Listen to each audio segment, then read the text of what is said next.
maybe discuss. So last class there was a question on the different tensor elements for chi3 and like why, for example, some of them are 0. So, for example, one of you asked, I think, so if we take elements like 2, 1, 2, 2, 4, for example, where 3 of them are the same index. The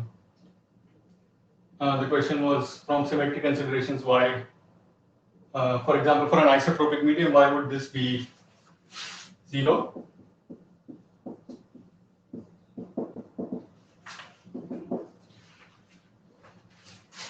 Right, so it's clear, for example, 1, 2, 2, 2 would be 0 because for isotropic medium, we said that the induced third order polarization has to be parallel to the electric field or the total electric field which is applied.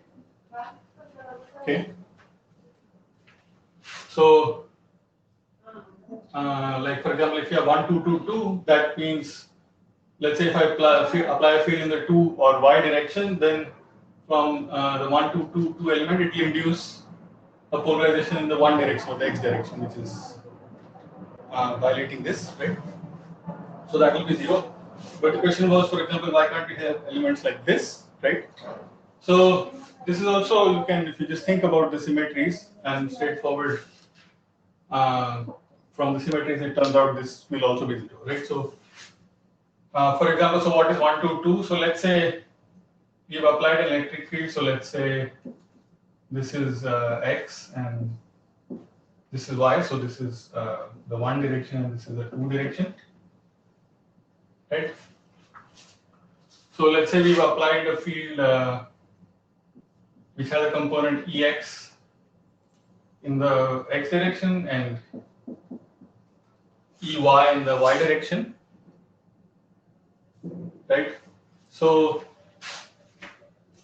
right. So from this element, the polarization that I'll get, that will be, so in the 2 directions, so that will be Ey, let's say, right? So that will be proportional to this chi3 2, 1, 2, 2 times, so we'll get Ex once and Ey square, right? Ey appears twice. But so if it's an isotropic material, you know that under any rotation it looks the same, right? So if we do a rotation about the x-axis by 180 degree, we basically take y to minus y, right? So we take the material or equivalently the coordinate axes and do a 180 degree rotation about the x-axis, right? That leaves the material, its response, everything invariant, right? Physically everything looks the same. But in my new coordinate system, I can write, so y becomes minus y, which means in the new coordinate system, the polarization is now negative, right? It's opposite of what it was. Ex is same Ex, Ey becomes minus Ey, but I have a square here.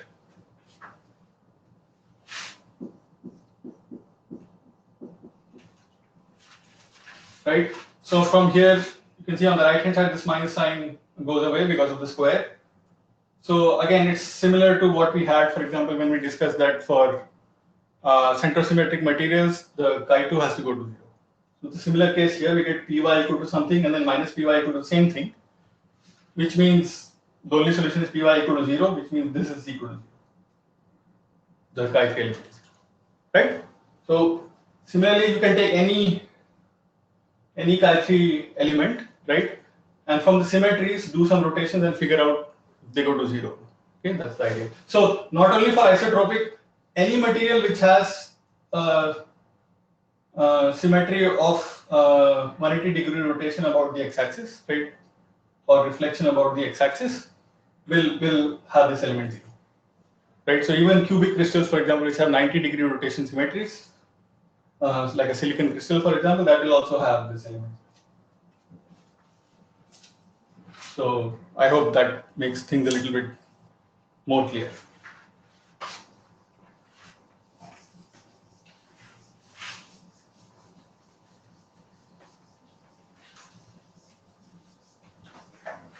Right. So the next topic that we are going to discuss are called Manley-Rowe relations.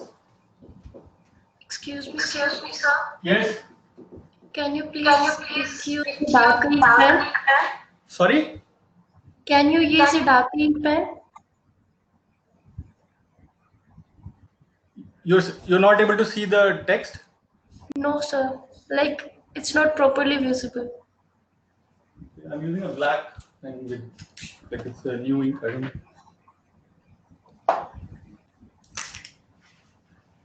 Is this?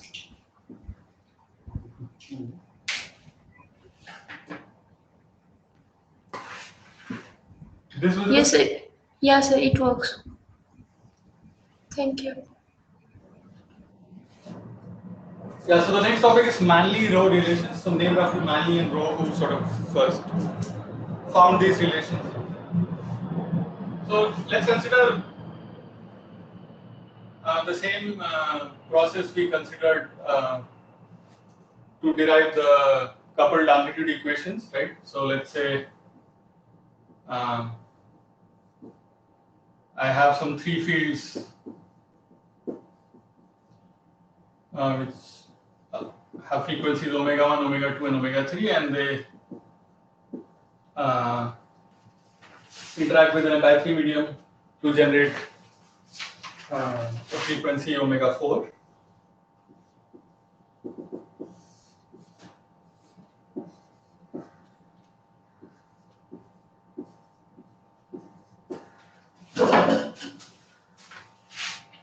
Okay, and so basically we had these coupled amplitude equations for, so we could write dA by dz for each one of them equal to something. So A1 had like A4, A2 conjugate, A3 conjugate times e to the I delta kz, etc. Right? So now if we look at the intensities, right? So the intensity of a wave, so let's say the ith wave, so I could be 1, 2, 3, or 4, is of course proportional to the square of the field, right?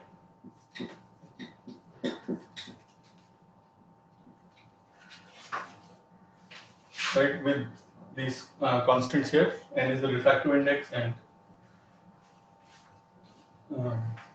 yeah, those are constants, you know, right? So if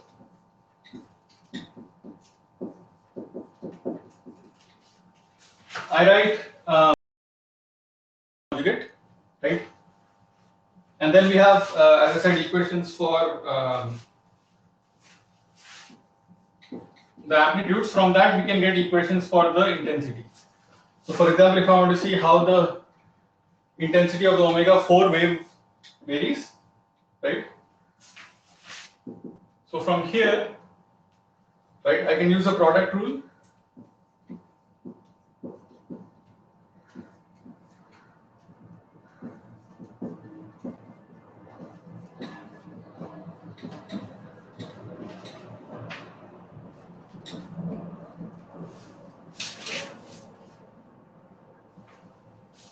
Right, so I have a product of two terms, so I can use the product rule and do the differentiation by parts. So A4 conjugate dA4 by dz plus A4 times dA4 conjugate by dz, right? And this dA by dz we know from the coupled amplitude equations, right? So if you remember, this dA4 by dz was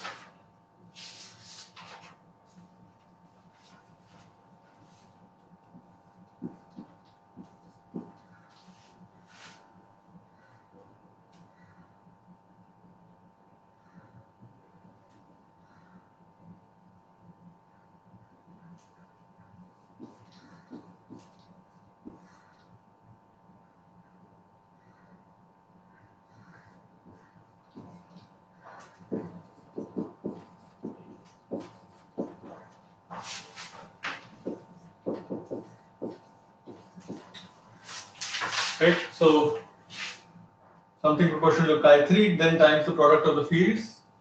So A4 goes as A1, A2, A3, right? Because omega 4 is omega 1 plus omega 2 plus omega 3, and then this e to the I delta kz factor, right? And the dA4 conjugate by dz will be the conjugate of this, right? So if you just plug those in,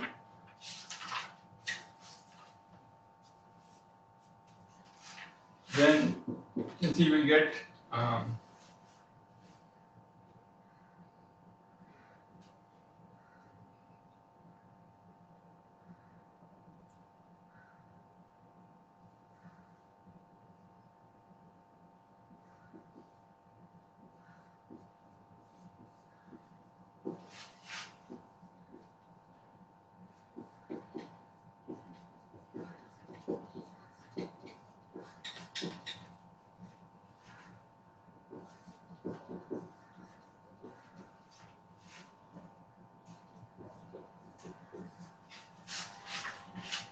okay.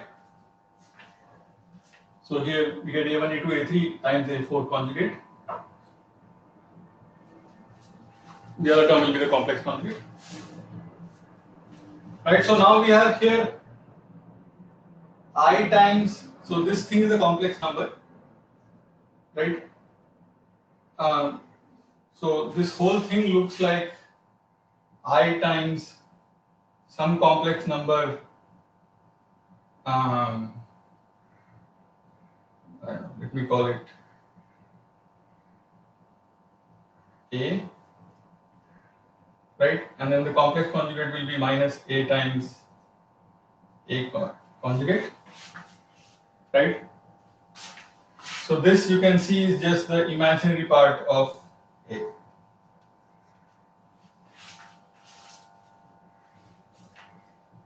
Right?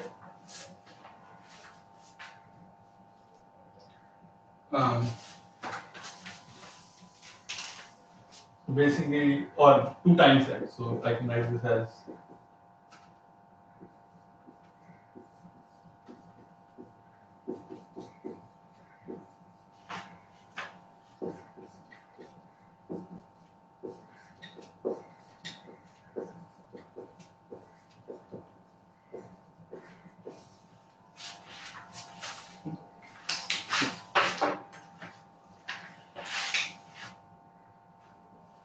right. So the propagation equation for the intensity of the fourth wave or the generated wave at omega 4, I get this expression.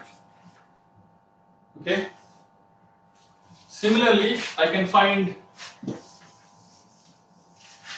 the other intensities also. So, for example, di1 by dz will be same except you just replace 4 by 1, and then you replace the equation for dA1 by dz, right? So you'll have A4, A2 conjugate, A3 conjugate here, and e to the minus I delta kz. So these fours will become 1. So basically you get sort of the same thing.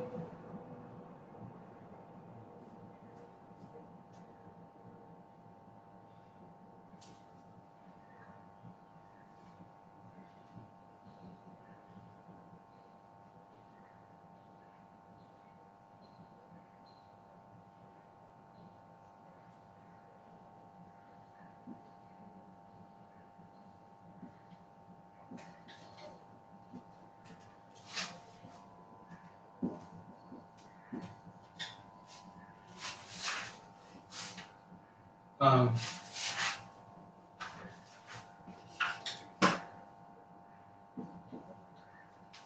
like that. So instead of this, we'll have the imaginary part of, so instead of A1, A2, A3, now I have A4 conjugate, oh sorry,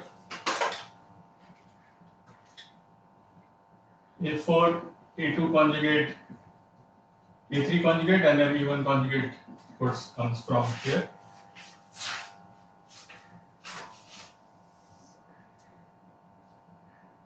And this will be e to the minus I delta kz,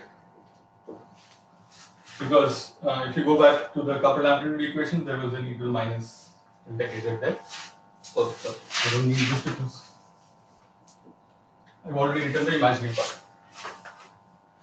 Okay, so now you can see this thing is just the conjugate of this thing, right? So if I take the conjugate of this whole thing, so A4 conjugate becomes A4, A1, A2, A3 become conjugates, and this e to the I becomes minus I. Okay, so here you have the imaginary part of something which is the conjugate of this, so that's just minus, right? So the imaginary part of some complex number A conjugate is negative of the imaginary part of A, right?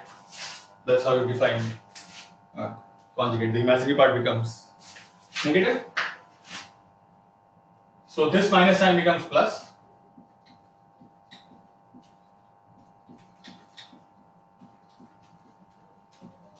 And I get the same imaginary part. The imaginary part of the same quantity inside the bracket. Okay. And you can see, I mean, symmetric in 1, 2, 3, so I could replace 1 by 2, just replace 1 by 2 everywhere, and so for di2 by dz, I'll get this will become 2. Everything else will remain the same. Right? So basically, I can write this is the equation for 1, 2, or 3. This will be 1, 2, or 3. Okay. So from here you can see that everything is the same, just the factors of omega are different, right? So for I4 I get omega 4, for I1 I get omega 1, similarly I2 get omega 2, right? Everything else is the same, which means if I write the equation, so if I get omega to the other side,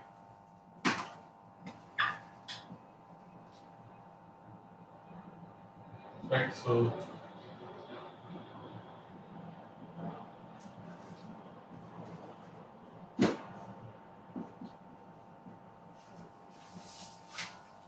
right, you can see that 1 by omega 4 di4 by dz is equal to something which is the negative of 1 by omega 1 di1 by dz, right?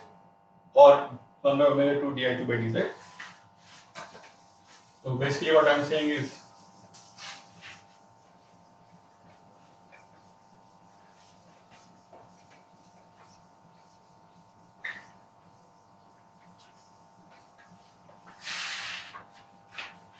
finally we get so d by dz of I4 by omega 4 is equal to the negative of d by dz of I1 by omega 1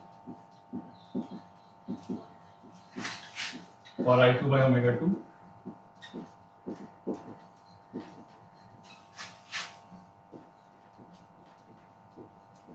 or I3 by omega 2.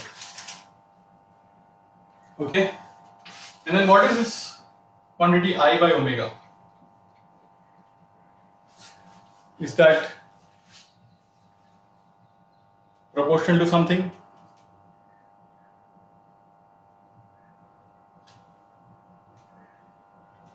Photons. So, sorry? Number of photons. Yeah.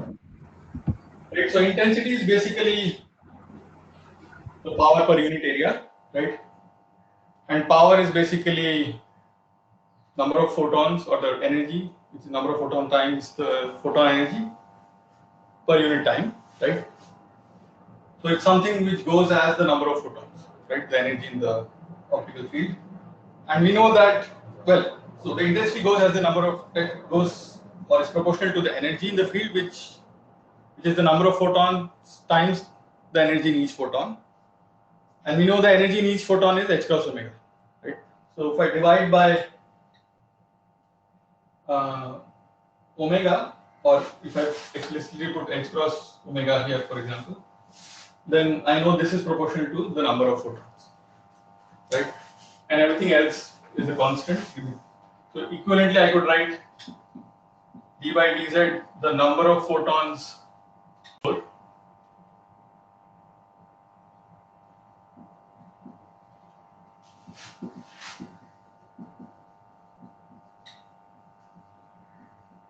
Screen is not visible to me.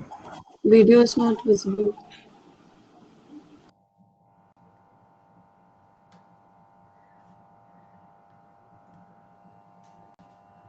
Is it back now?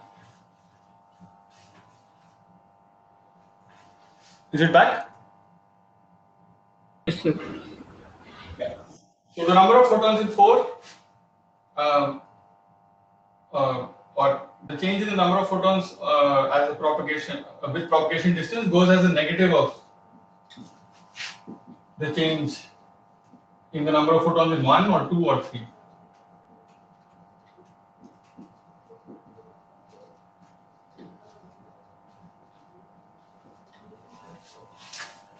Right, which is basically just telling you this quantum picture, right? So every time I create a photon at frequency omega 4, that is coming from the annihilation of a photon each at omega 3, omega 2, and omega 1, right? So if n4 goes up by 1, then these have to go down by 1, each of these, right?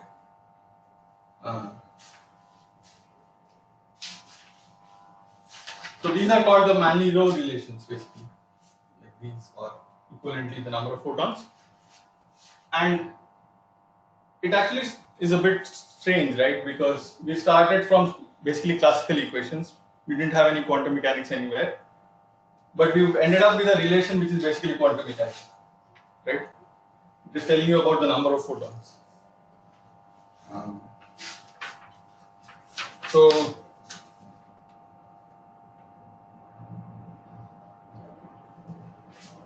yeah, that's just a very interesting and somewhat strange result, right? Somehow it's telling you that within the Maxwell's equations, already there is some kind of quantum structure or the idea of the photon built in, right?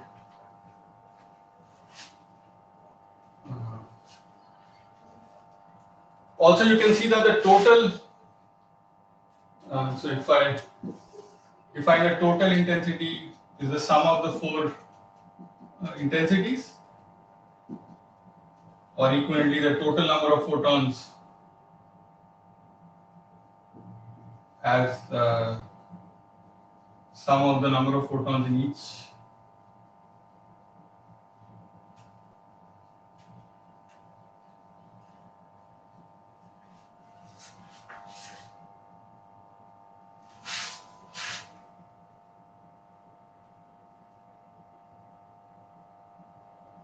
No. The total number of photons is actually not right. So, but di by dz is actually 0. Right, so I erased it, but if you go back, so di1 by dz had something, so it had omega 1 and then something, right? Similarly, di2 by dz had omega 2 and something. That's why we got the omega to the other side, right? So basically, if you do this, so what we'll get is some constants, then you get omega 4 minus omega 1 minus omega 2 minus omega 3 times some constant, and this is 0. Right, so 1, 2, 3 will have negative with them, 4 will have the positive with them, but just from our definition of the frequencies, this is 0. Omega 1 plus omega 2 plus omega 3 is equal to omega 4, right? So the total intensity is conserved on propagation. So again, this is basically what saying is this process is parametric, right? So remember, we at some point had discussed what is parametric and non-parametric. So parametric process is where the total optical energy is conserved but energy is exchanged between the individual waves, right? So energy is being transferred from here 1 to 3 into 4. But if you add up the total optical energy in the 4 waves, that's not changing. So the material is not exchanging any energy with the optical waves, right? The optical waves are exchanging energy within themselves. Of course, it's through the medium, but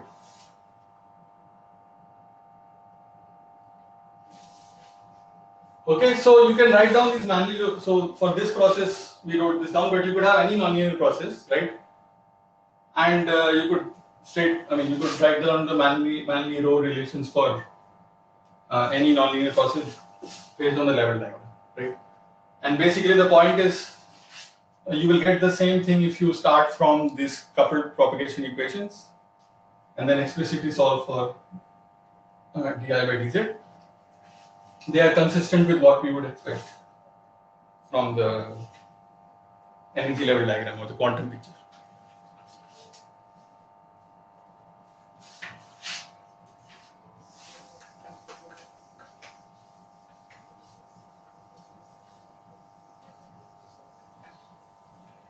Right, so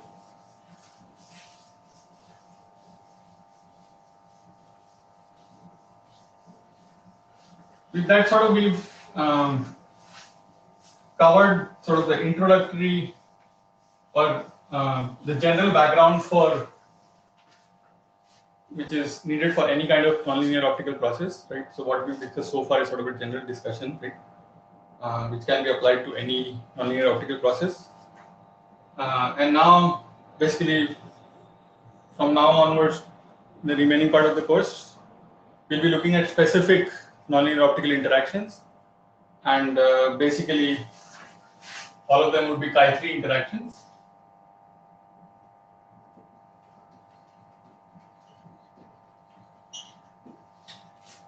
Right, so we will be studying different types of nonlinear optical processes that arise out of chi3. So a little bit of history. So in the first class, if you remember, I said that nonlinear optics basically was discovered almost immediately after the invention of the laser, right? Like a year after. So laser was invented in 1960. Next year in 1961, so people discovered second harmonic generation. It took a few more years, a couple more years. I think 1964, people discovered chi3 or third order effects, right? And it's actually interesting. The people who did that were researchers at the car company Ford.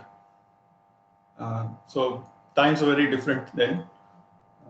You cannot imagine any car company investing in basic physics research, right? But at that time, those kinds of things were done, and a lot of the initial. So these 2-3 people at Ford Motor Company did a lot of the initial sort of advancement in nonlinear optics, and I've posted a paper on Moodle, which basically is the first discovery of third order nonlinear optical interactions. Okay, so of course the first process you can think of for chi3 is, right, is third harmonic generation.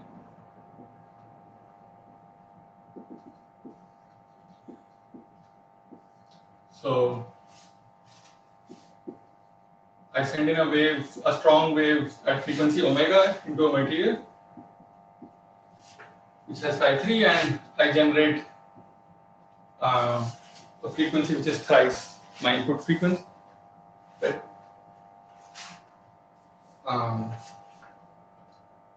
And so, for example, if you wanted to write the equations for these, so there will be a polarization induced at the frequency 3 omega, and there will be polarization which is at the frequency omega, right? So at 3 omega, I can write the induced polarization as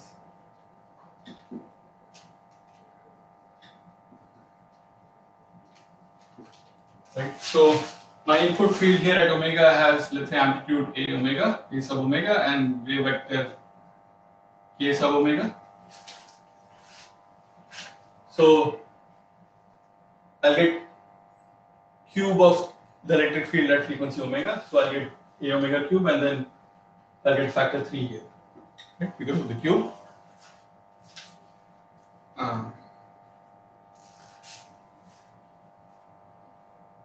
Right, and if I write the polarization at frequency omega,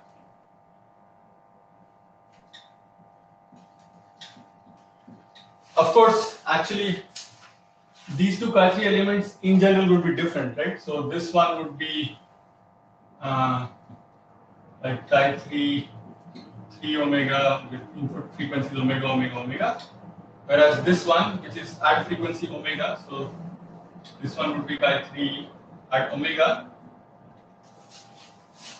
And how would I get omega from the other fields? Right, I could have 3 omega minus omega minus omega. Right, so which means here I'll have, so if I call this amplitude a 3 omega, the wave vector k 3 omega, then here I'll get an a 3 omega, and then two factors of a omega conjugate. Right, because that's the minus frequency. Or I should write this as plus complex conjugate here.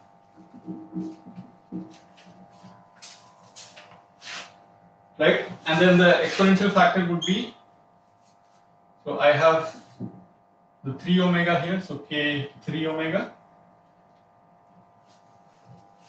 and then I have two factors of the k omega, but minus k omega because it's conjugate.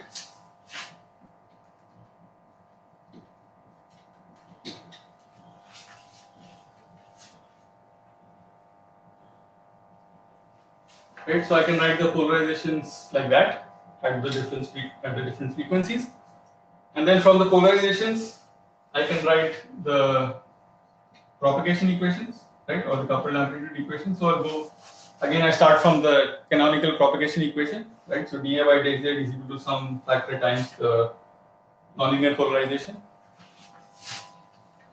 right? So di3 also, or the wave at 3 omega. Okay, I missed out something here, right? In the expression for omega, there is something or some factor missing. Can anybody point out what?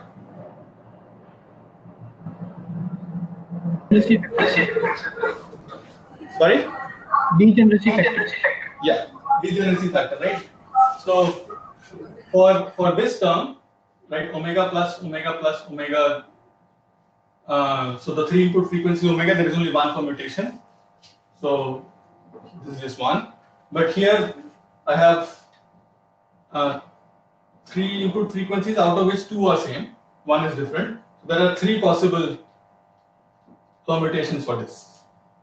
Right? So there is a factor of 3.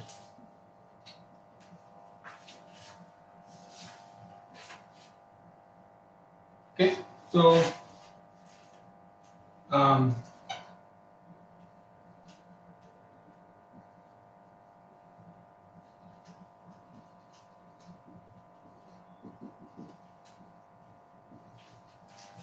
right, so I can write the, or this is the canonical propagation equation, right? So the wave at 3 omega will be driven by the polarization at 3 omega. So if I plug this is in for 3 omega, so it will be something which is goes as a omega cube times the exponential factor would be 3k omega minus k3 omega, right? So I can call that again some delta k, right? So this delta k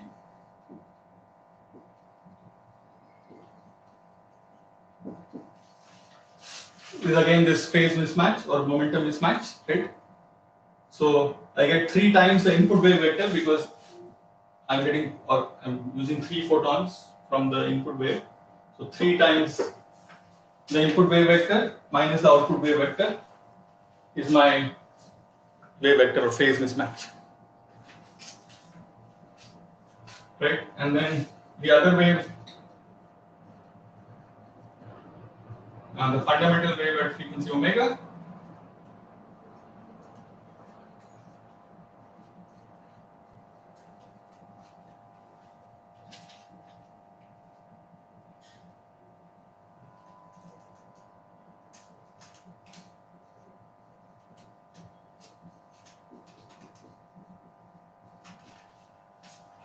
Right, so that will be proportional to now A3 omega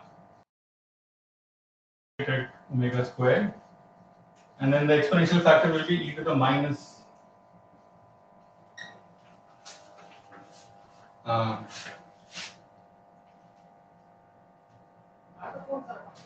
minus I delta A.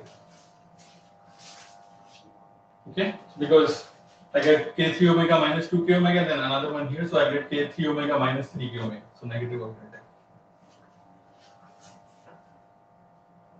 Right? So it's basically the same as what we discussed previously with omega 1, 2, 3, except omega 1, 2, 3 are all the same omega.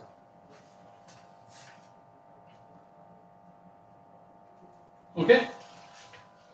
So again, for example, if you look at the undepleted pump and or equivalent to a small conversion regime, where we can assume the input fundamental is not depleted much, right? Then you can see that the output intensity at 3 omega will be proportional to the cube of the input intensity at omega, and again you will get that sin squared factor.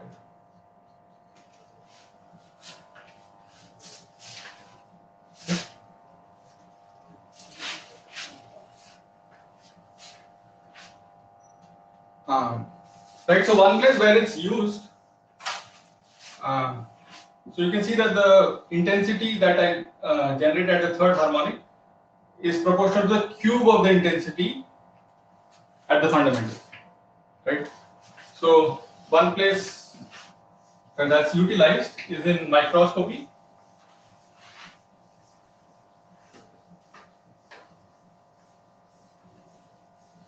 This is third harmonic generation, for THG.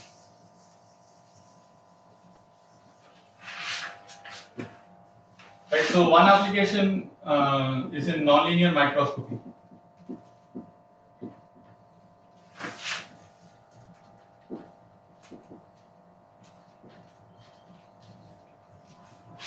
Okay, so basically in microscopy, what do you want to do?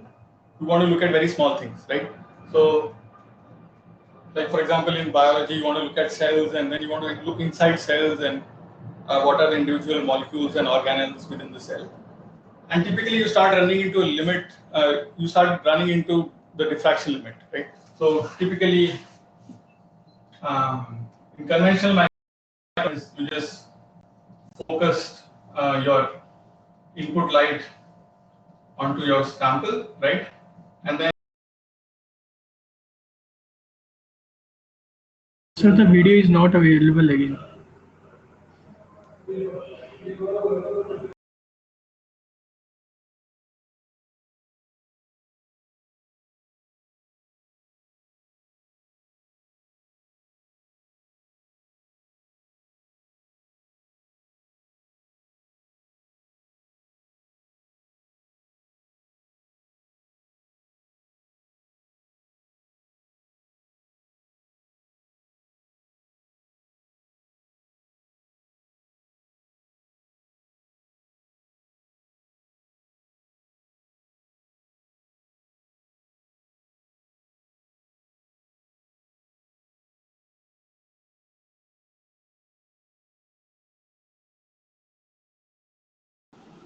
Hello.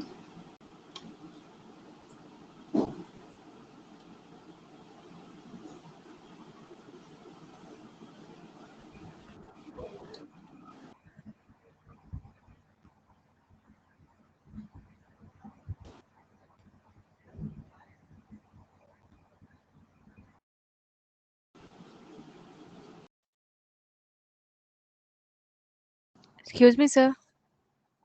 Hello. Hello.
I posted a paper on Moodle which actually experimentally shows this, that they can get better resolution in microscopy using third harmonic.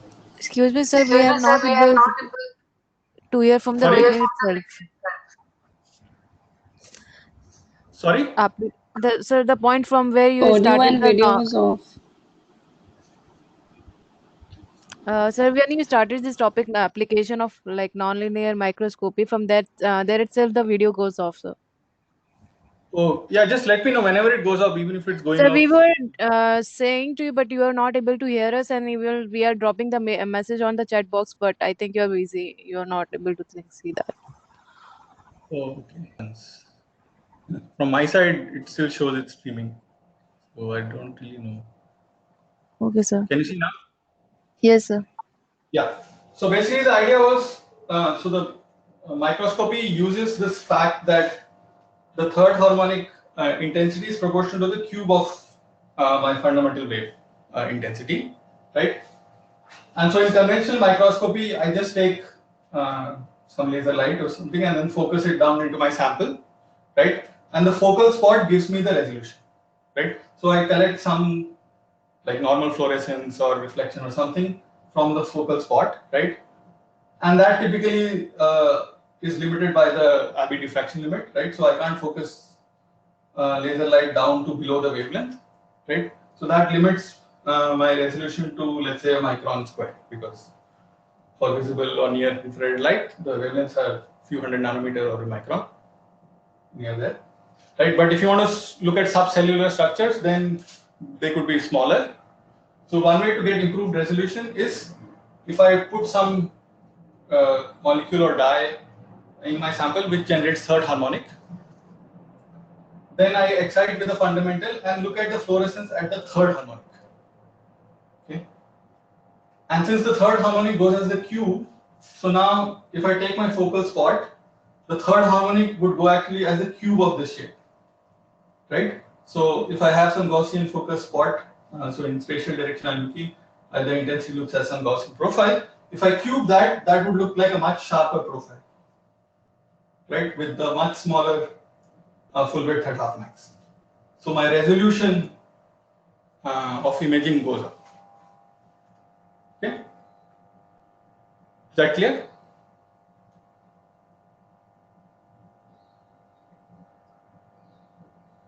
So you can look at the paper I posted which uses this idea and experimentally demonstrates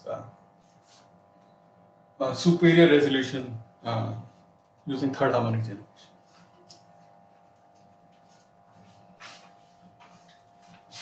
Okay.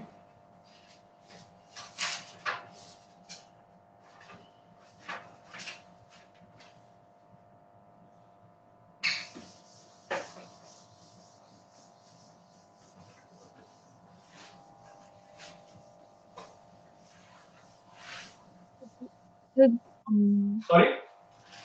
Can you explain the plot again? This is I omega versus X. And X Yeah. is here actually. We are draw it bigger. Yeah. So if I look at the focal spot,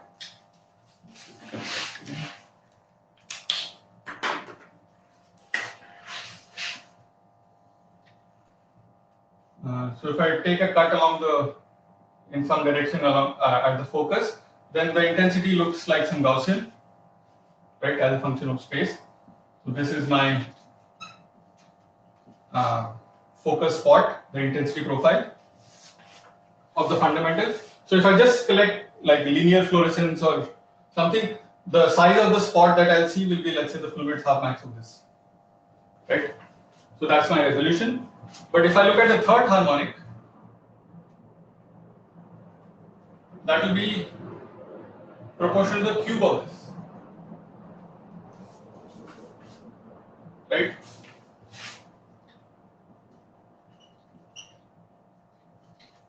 So the cube of this function, like you take some Gaussian function and cube it, you'll see that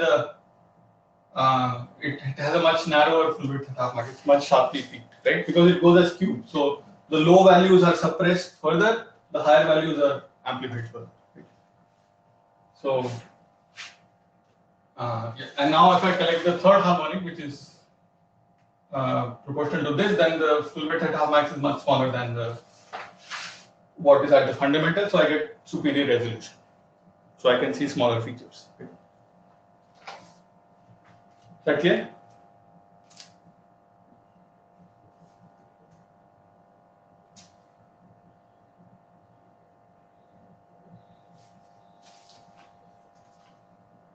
Thank you, sir. Okay.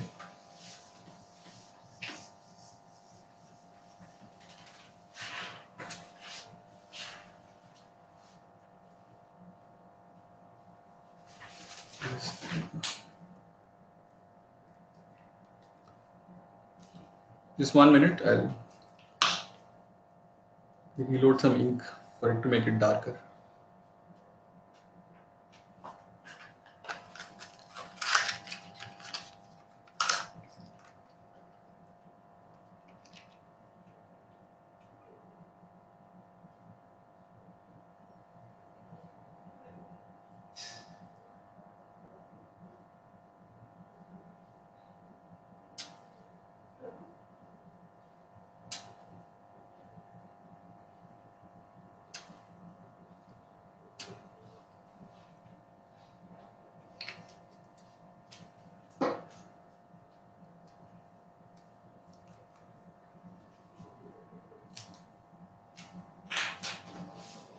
Okay. So the next fancy effect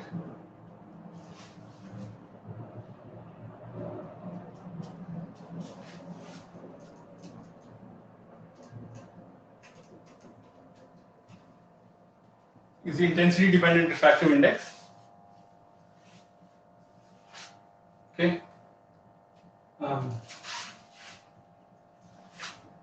So way back in 1875, there was a person called Kerr, who was a Scottish scientist, and he saw basically that he took certain liquids and then he applied a strong electric field across them. Okay, so like you have a container of liquid, and then you apply some strong electric field across it, and then what he found was that if you now took light and propagate it through the liquid, then the two polarizations, so one which is polarized along the applied field and one which is perpendicular now saw different refractive indices. Okay, so there was some birefringence induced, right? So some delta n, which was, so if I call this direction parallel and this direction perpendicular, so there was a difference in the refractive index between the two, right, which was proportional to the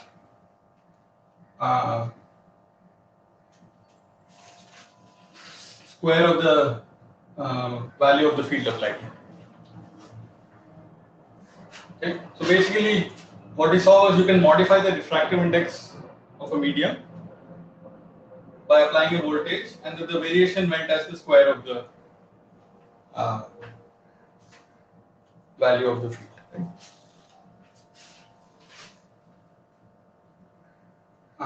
So in the nonlinear context, right, basically what we saw was a nonlinear or third order polarization which was induced. So my wave which I'm sending through, let's say, is at frequency omega, right? So the usual refractive index comes from the first order response, right? We saw that. So P1 at omega, which is proportional to chi 1, right? So this electric field dependent effect comes from the third order nonlinear polarization, right? So which is proportional to, so what he did was apply like a DC field, right? So you can think of this as the chi3 response at frequency omega due to input frequencies at omega 0 and so DC. So two of them come from DC field, and then my input wave frequency is okay. Right, so omega plus 0 is omega, something like that. Right, and then this will be proportional to, of course, I get two values of the field at 0 frequency or the DC field, right? And then I'll get the field at omega, right? So this whole thing, so you can see this looks like polarization is proportional to something times electric field, right? That looks like my linear case, right? So this thing, whole thing I could call as some effective chi1, which gives me refractive index, right? And that is proportional to square of the field. Right? That's what basically we saw. Excuse me, sir. Can we observe this chi3 effect in the liquid crystal also? Yeah. So as I said, every material has a chi3, right? So it's just the values would be different. So depending on how large or small it is, to see some measurable effect, you need to apply a larger or smaller field. That's all. Right. Okay. So actually, this was, in some sense, you can call the first observed third order nonlinear effect, right? Although he wasn't talking about nonlinear optics or anything like that. So basically, sort of in honor of this, sometimes or many times you can see in papers, etc., chi3 would be denoted as the Kerr nonlinearity.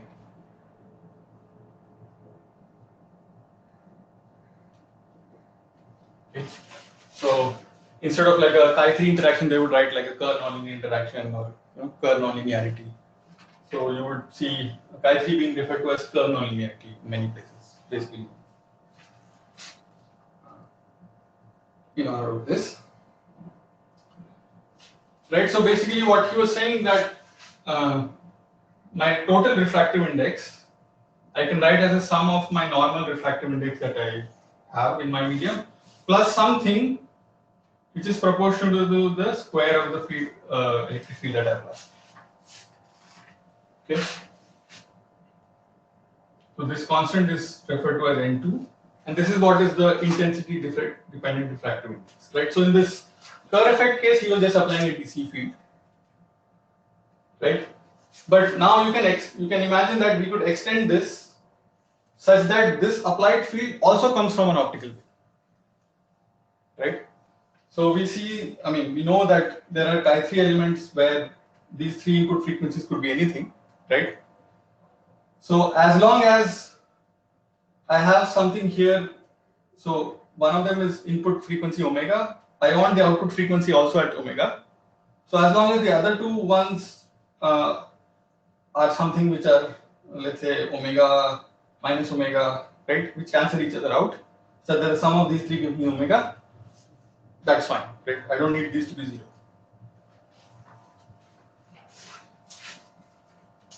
So that is where the intensity dependent refractive index comes into the picture. So there what's happening is we are not applying any external field.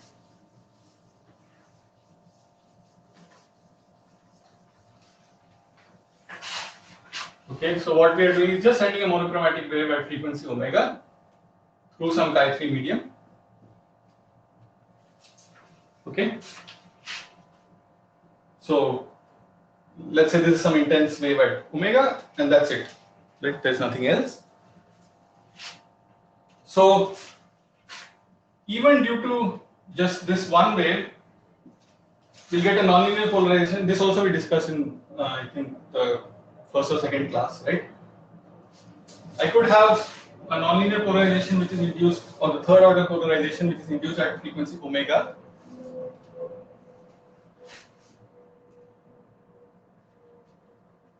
Right, so this will be omega, where the input frequencies are omega, minus omega, and omega.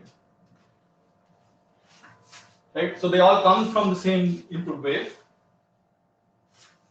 Right, so one of them is conjugate, the conjugate field. Right, and the field factors here you can see I'll have 2 factors of E omega and 1 factor of E conjugate. So the E conjugate will give me mod E square. Then I have one field left over. Right, and now again you see this thing is something like a chi1 effective. Right, I have polarization which is something times my electric field.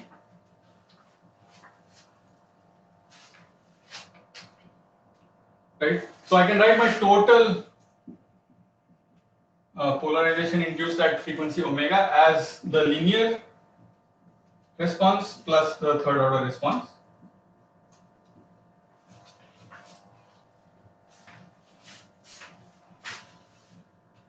Right, so the linear response will be just epsilon naught chi1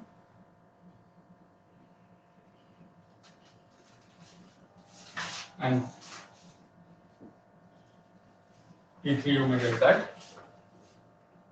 Right, so now I can take E omega out common from those two terms and basically write this as epsilon naught chi effective times E.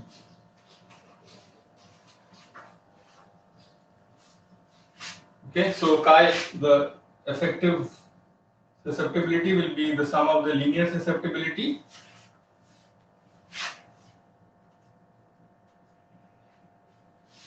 plus from the second term you will get 3 times chi3 times mod E square.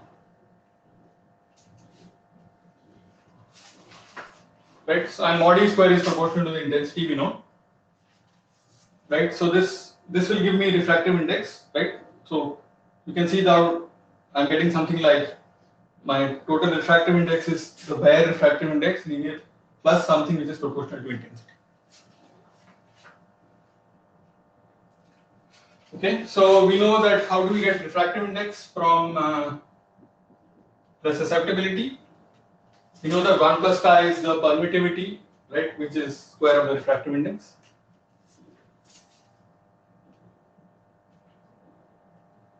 So n, I can write 1 plus, so I put chi effective in here, and then I notice that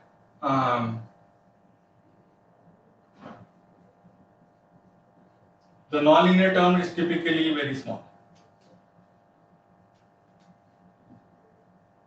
right? That's how we do this perturbation expansion to begin with, right? So this term would be much smaller than this term, right? So basically, this term is much smaller than 1 plus chi. So I can use like a Taylor expansion here and write this as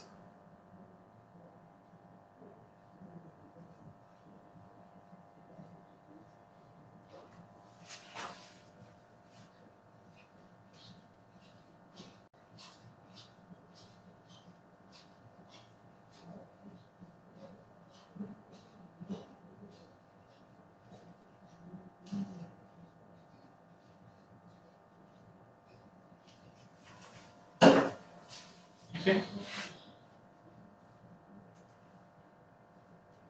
right? So basically, I take 1 plus chi out common, so I get 1 plus this divided by 1 plus chi, and that thing is much smaller than 1. So I do this Taylor expansion and keep the first linear term, right? 1 plus x to the half is 1 plus half x.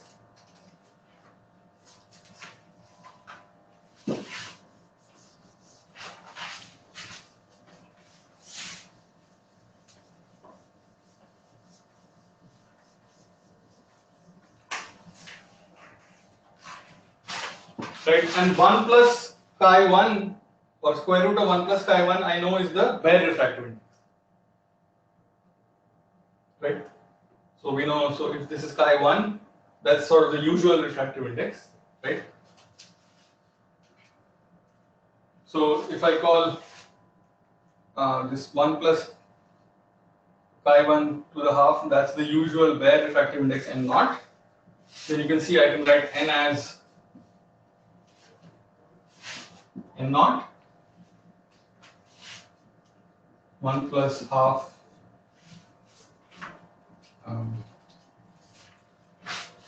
so here I get 3 chi 3 mod e square and divide by n naught square. Right, so 1 plus chi 1 n naught square.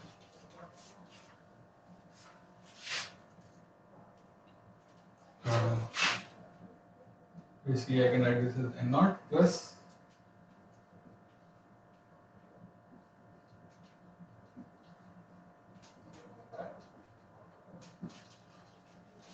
right. So refractive index plus something which is proportional to the intensity, right? And then proportionality has of course chi 3.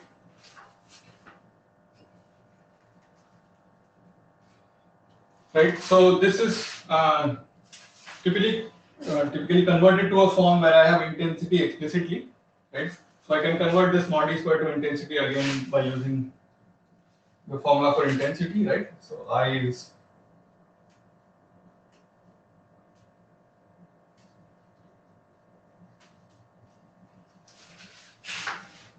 again this 2 n epsilon naught c e square. So basically I write mod e square in terms of I. So this becomes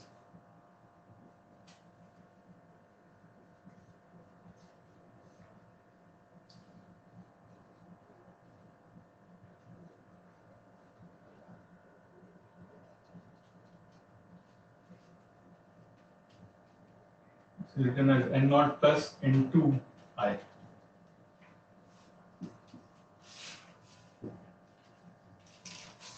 Okay, so this n2, the proportionality constant, is called the intensity dependent refractive index, or sometimes called the nonlinear index coefficient. This n2 is called the nonlinear index coefficient.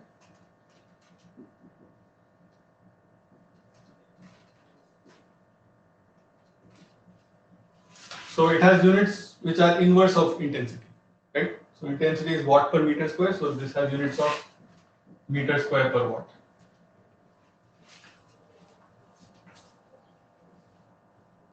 Right? And in terms of chi 3, this is equal to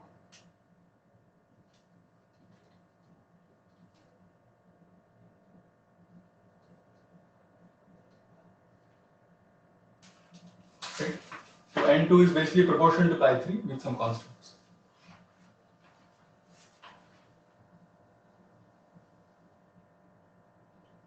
Right, so some typical values for N2.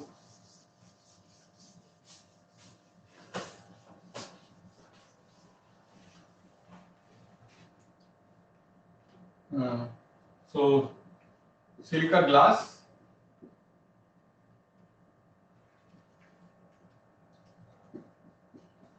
is about 3 times 10 to the minus 16 centimeter square per watt. Right, so you can see it's quite small.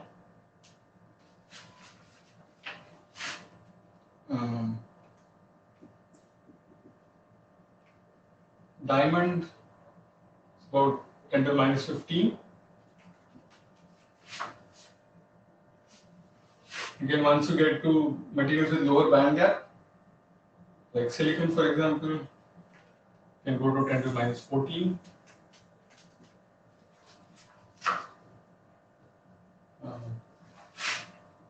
There are some special glasses called chalcogenides, which are important especially for like infrared or mid-infrared wavelengths. There you can get to even higher values, 10 to the minus 13.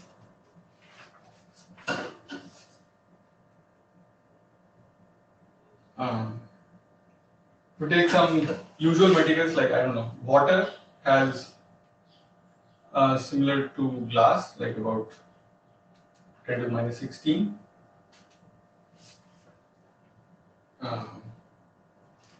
Air also has, because so due to the gases present in air like nitrogen, oxygen, it has a small but finite value, 10 to the minus 19 centimeters square per watt.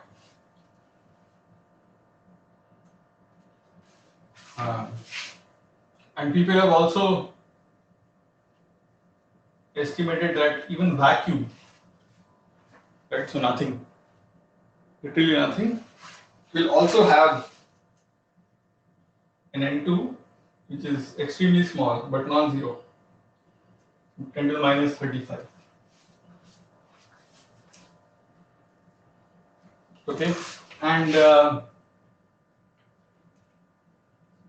so for vacuum, where this is coming from is basically once your intensity becomes very high, you can start generating electron-positron pairs out of the vacuum, and those electron-positron pairs would contribute to the number.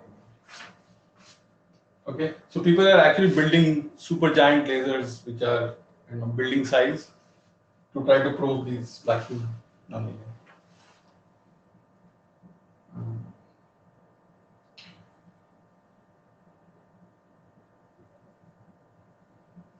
Okay, so what are sort of some of the manifestations of this? So is there So any device which is available to measure this N2 value? You said, is there any device to measure this? Yes, sir. Or either we know the permittivity and then So there is a way. calculate. There is a way to measure this, right? There is a particular technique used to measure this, which is called Z-scan. So maybe I'll talk briefly about that, or maybe I will post something on that. Okay, sir. So basically, yeah. So what is the manifestations of this, right? So, and for most materials, so this N2 is positive, right? So N is N0 plus N2I, and this N2 is again for 99% of the materials in 99% of the regimes of operation, this is positive. Like all those values I listed was positive. Under certain circumstances, you can also get this negative. Okay, but those are special circumstances. Let's for now assume that basically this is positive. So basically, where you have high intensity, the refractive index seen by the wave is actually higher, right? So let's say, I don't know, you have a Gaussian beam which is propagating, right? So you know that if I take a cross section of the intensity, right, there is more intensity in the middle as compared to the wings, right? So from here, what that means is actually the refractive index in the middle of the beam is higher than at the wings, right? So even if you have a beam, let's say in some dielectric material, some in free space, like for example in air, we saw that air also has some finite L2. If your intensity is high enough, then basically you will see that even in free space, the beam starts seeing some refractive index profile, right? Because this intensity is now a function of, let's say, the transverse coordinate. Now my refractive index also starts becoming a function of the transverse coordinate, right? So if this is positive, for example, there is higher refractive index in the middle on axis, and then as you go towards the wings, the refractive index goes down, right? So what this does is you can so this looks something like a waveguide, right? A waveguide or a fiber has a core which has higher refractive index and a cladding which has lower refractive index, right?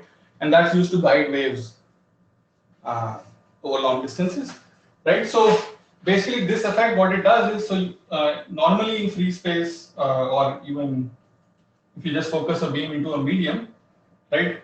Basically there is diffraction. So after the focus, the beam will start spreading out. But due to this effect, there's an effect which is countering diffraction, right? Because this is something like a waveguide, so it tries to actually focus the beam and prevent it from spreading. Right? So this phenomenon is called self-focusing.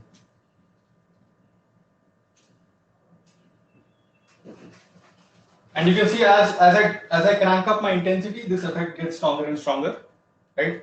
And you can imagine for a particular medium with some N2 or something, there is some critical intensity at which I could actually balance diffraction, right? And my beam would actually, let's say, propagate without diffraction. Or if I crank up even further, then it will start collapsing. So those sort of effects people have seen, right? Self-focusing. And this is also used in lasers now. So typically, what is a laser? You have some optical cavity and you have some gain medium, right? And you typically pump this gain medium either electrically or optically to create some population inversion, right? And then some wave builds up in the cavity, and if the gain is more than the loss, then you get lasing at some particular wavelength, right? Now let's say I want to make a pulse laser. Okay. So a CW laser is something which will give me constant intensity with time, right, or constant power. That's a CW laser. So that's typically when your laser oscillates in one particular mode, right? So this cavity has multiple longitudinal modes, right, separated by the free spectral range, and typically one of them lasers, and then that's the frequency of my optical output, and the intensity is constant. But if I want a pulse laser, right, so the output intensity actually looks like this, right? I get periodic pulses. Basically, what needs to happen is I need to start oscillating in many modes together. Okay. So, for example, if you take the Fourier transform of this pulse, you'll see that I have a broad spectrum of frequencies. All of them need to be present together in my output. Okay. So that phenomenon is called mode locking. Okay, so a pulse laser is also sometimes called a mode lock laser, right? So basically, I need to convert a normal laser into a mode lock laser if I want pulses. So one way to do that is actually use this self-focusing effect. Okay. So what is done is you put like a small aperture within the cavity. Okay. And now I have some like beam here in my cavity, right? And typically, let's say the aperture is small, such that some of the light actually gets blocked out. Okay, so what I'm doing is I'm effectively increasing the loss in the cavity because some of the beam is actually blocked by this aperture. If I take this one particular mode, then basically it sees more loss and it's blocked. Right? But now let's say if there was sufficient intensity within the cavity, right, such that my nonlinear index started coming into the picture, right, that would give me some self-focusing, so that will actually reduce the size of the beam. If we blow this up, this aperture looks like this. Under normal conditions, my beam is going like that, so this portion is blocked. Right? But let's say if my intensity is high enough, it self-focuses and then it passes through the aperture. Okay, so instead of diffracting, it self-focuses. Right? And if it self-focuses, it actually sees lower loss. Now it's not being blocked by the aperture anymore. Right? So just by putting this aperture, you force the cavity to now oscillate in a high intensity mode, right? And if you see here, for a pulse laser, the intensity is much higher. Basically, what you're doing is integrating all this energy over a long time and dumping it into a very short span of time, right?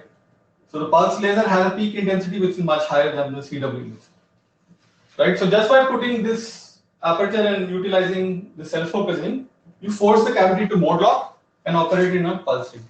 So this actually works very well, right? And this is called Kerr lens mode locking.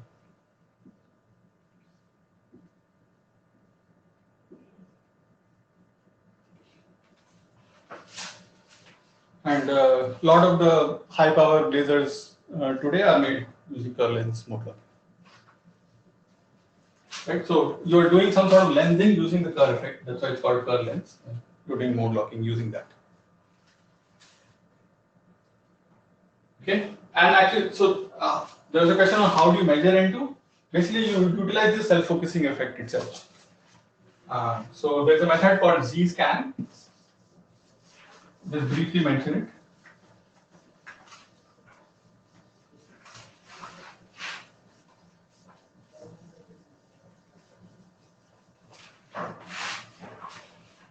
So basically, you take a laser beam, a strong laser beam, and then you focus it into the material whose, so this is some nonlinear material with some pi3, whose N2 I want to measure.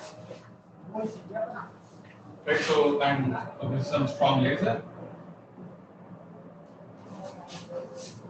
So I focus it to a small spot, and then sometime after I have an aperture, and then a detector, which measures how much intensity I get.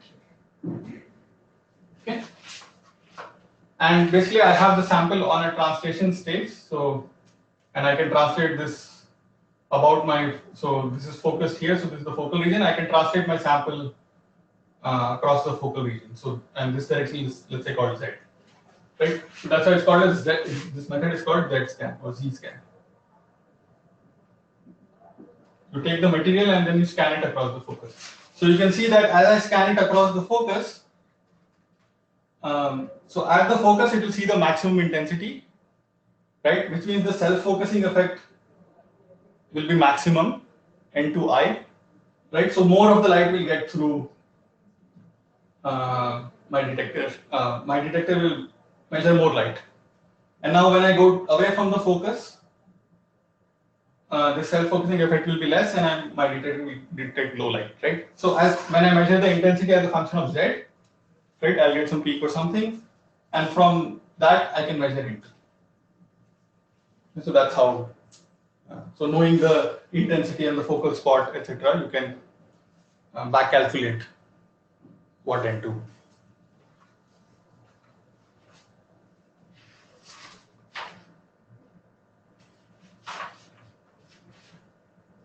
Okay.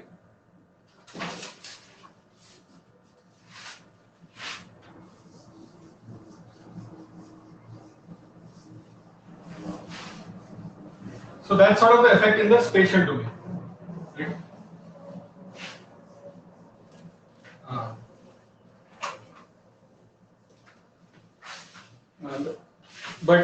So this intensity dependent refractive index also of course has an effect on the time domain or like the phase, right? The usual phase, the temporal phase.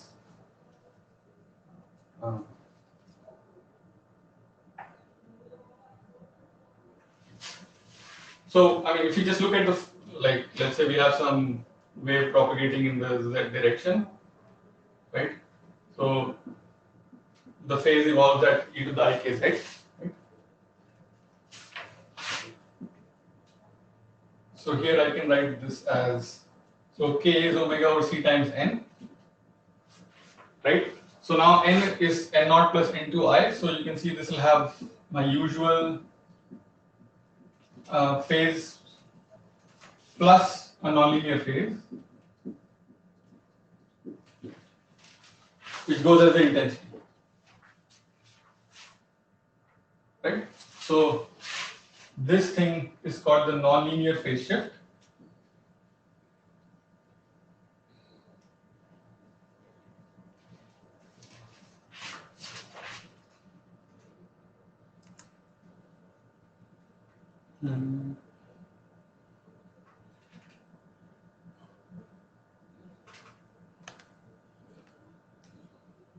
Can you not hear me or see the screen? So now it goes off. Yeah, Just now. I tried to bring it back, but there were some messages. So that was the previous one. Yeah. Okay. So it was around It was the 15. Audio, previous. okay, audio and video is fine now? Yes, sir. Yeah. So this nonlinear part of the phase is called nonlinear phase shift, right? Or it is called more popularly called self phase modulation.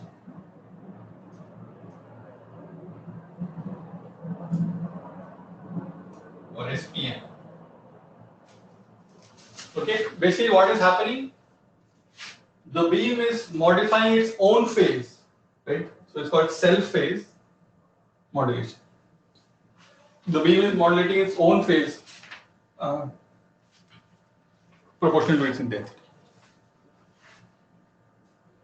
Okay, so how much can this phase shift be? So N2, we saw typically, let's say, is 10 to the minus 16 centimeters square per watt, right, for glass, let's say. And we can get an intensity of about 10 to the 10 watt per centimeter square. Like if you take one of these pulse lasers and focus it down, you can get intensities up to 10 to the 10 easily. I mean, you can get higher with more complicated things. Okay, so you can see this N2I. So the change in the refractive index is actually very small, right? 10 to the minus 6. And typically, we most of the time we work with even lower powers and lower intensities, right? So this could be even smaller, like 10 to the minus 9 or 10. So you would, at first glance, imagine that this is a negligible effect and nothing happens, right? But you see that actually there's a propagation in length coming in here also, right? So N2I, then I have k wave vector, and then propagation length. So my k wave vector is of course 1 over the wavelength, right? So for a micron or something, that's about 10 to the 6. And then if my propagation length is long enough, I can actually get this nonlinear phase to be significant. Okay, so omega, let's say, like around the visible region is about 3 times 10 to the 15 radians per second. Right, so like roughly a wavelength of 600 nanometers.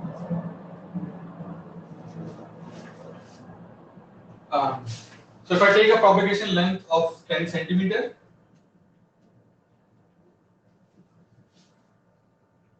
and just calculate what is this omega by c n2 iz, So this phase I can denote as some phi nonlinear. That's the nonlinear phase. Okay, that comes out to be about pi. Okay, with these numbers. So basically, I can go from like constructive to destructive interference, right? Even though the change in the refractive index is quite small, the effect that it has on my system can be significant.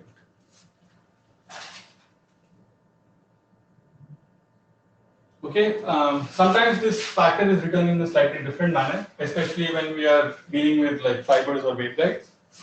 So that this omega by C N2 I, right? So I we know is power by area, right? So the power in the beam by the cross-sectional area. So if I just have a beam, like a Gaussian beam or something, then A would just be sort of the beam cross-section, right? Or if you have, I don't know, like a fiber or waveguide, then it'll have some mode which is propagating, and then A will be the mode area, right? So if I write this as E over A, then basically this factor in front of P is sometimes, or not sometimes, but usually denoted by gamma. And I write this as gamma times P.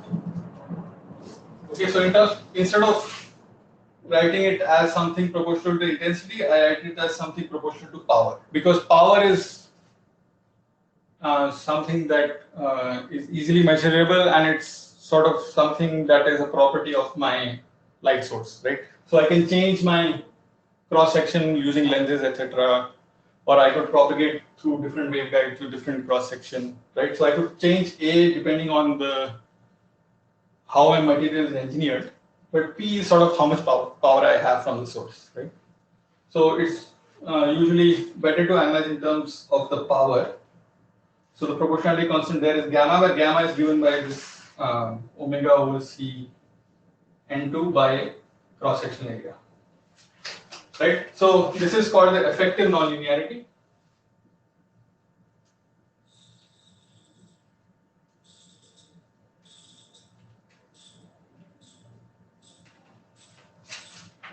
And it's basically saying, I mean, it's now we're seeing in terms of power, right? So in addition to the property of the material, which is N2, there is something which is in our hands, right? So this A is sort of in our hands. So how we engineer the material, right? And the effective nonlinearity, which is for a given power, how much phase I can get, right? That I can use both the material and how I engineer it to get an effective nonlinearity. So this gamma you can see has units of per meter per watt, right? Because so gamma times P, so P is watts, gamma times P will give me per meter, and then gamma P times distance will give me phase, which is unitless. Right? So this nonlinear phase I can also just write as gamma times P times the length.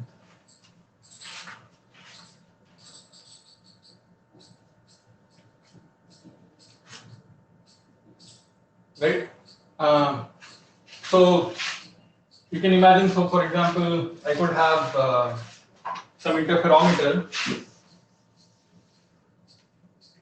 Right? I take a beam like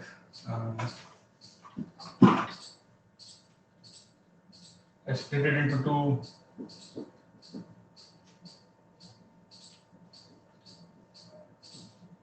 and then recombine. So I have two detectors here, D1 and D2.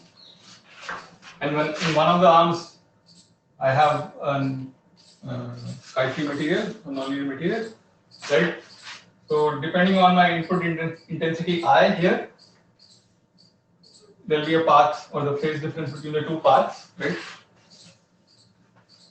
And depending on that, I'll get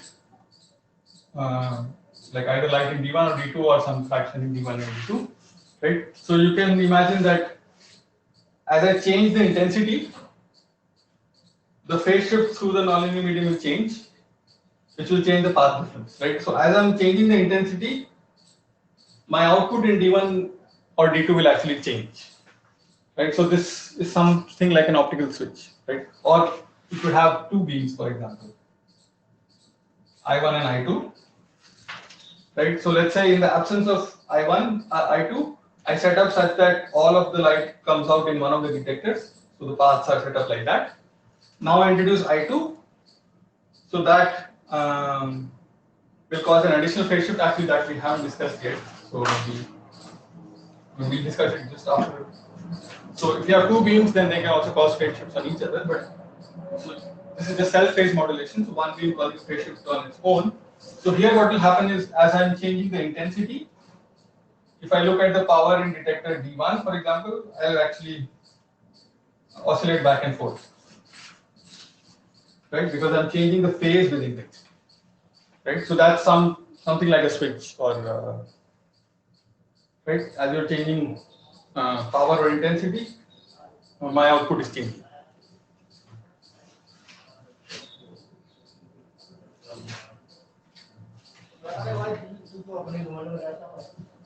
Okay, so yeah, moving on. So in addition to self-phase modulation, if you have two beams propagating through Dipole medium,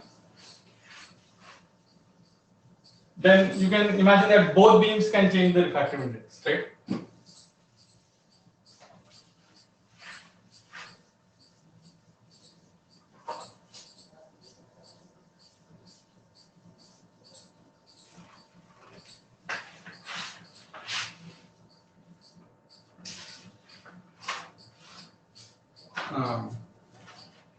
Yeah, so if I take some Dipole medium, if I just send in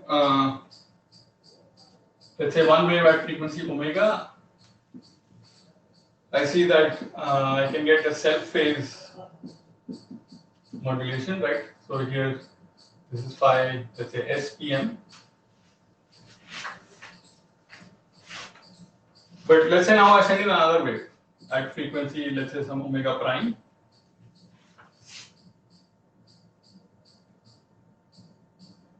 So, of course, one thing you can imagine is that the omega prime will also have its own self-phase modulation.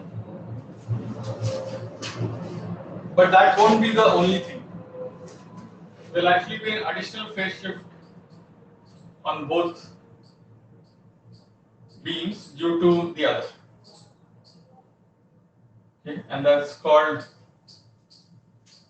cross phase modulation.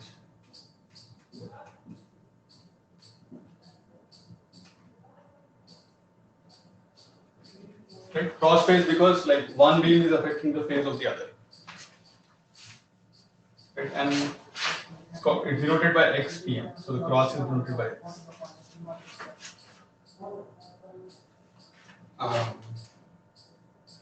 Right? And way to see that is, so now again, if you look at, for example, the nonlinear polarization at, let's say, frequency omega. Of course, so if we took the term which is, if we took this term, phi3 omega minus omega omega, and that gives me self-phase modulation because it's all coming from the same beam. But now you can imagine, instead of minus omega omega, I could have minus omega prime omega prime. Right? So these two contributions or fields are coming from the other way. But they still sum to omega minus omega prime plus omega prime gives me omega. Okay? And now the degeneracy factor will be 6, not 3. Right? Because now all these three are different, so I have 6 permutations. Right? So for self-phase modulation, two of them are the same, but for cross-phase, all three of them are. So I have a 6 here instead of 3, right? And then for the field terms, I have, of course, E omega coming from this, and for the omega prime, I have E and E conjugate. So I get E omega prime mod square times E omega, right? And now again, you can see for the field at omega, I have something like P is some chi effective times E. But now this chi effective depends on the intensity of the other wave, omega prime, right?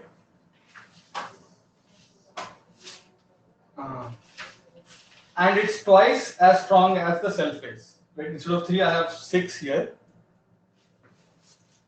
So what this is saying is I could write the total refractive index at omega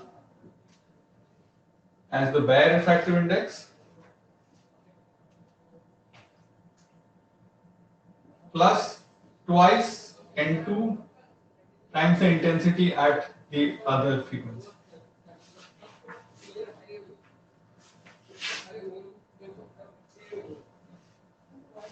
Okay, so this is the cross phase modulation term. Of course, you will also have the self phase modulation term, which is n2I at omega.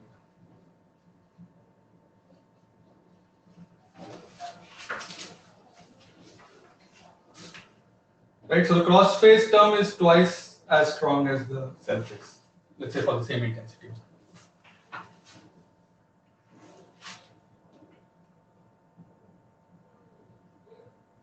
Okay, so yeah, so each of the, so if you have two waves, each of them will have two contributions to the nonlinear phase. One is the self phase modulation that it imposes on itself, and the other is the cross phase which it gets from the other, right? So the self phase will be gamma times P at omega times Z, whereas the cross phase will be 2 times gamma times P at omega prime times Z. Right? And for the other wave, the self phase would be gamma times P at omega prime times Z, while the cross phase will be 2 times gamma times P at omega times Z. Right? Where Z is. Okay. So here now I can actually control the phase of one beam using another beam. Right? So now if I go back to this interferometer picture,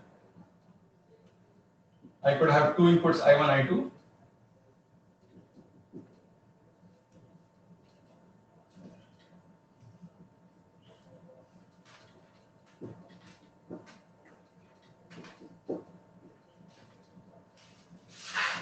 Right, and some tightly material. Right, so let's say without I2, I set it up such that I1 comes out in detector D1. Now, if I introduce I2 of a certain intensity, then I can transfer I1 to go to D2 because I'm adding extra phase. Okay, so I'm switching beam 1 between two ports using another beam. That's like an optical switch, right?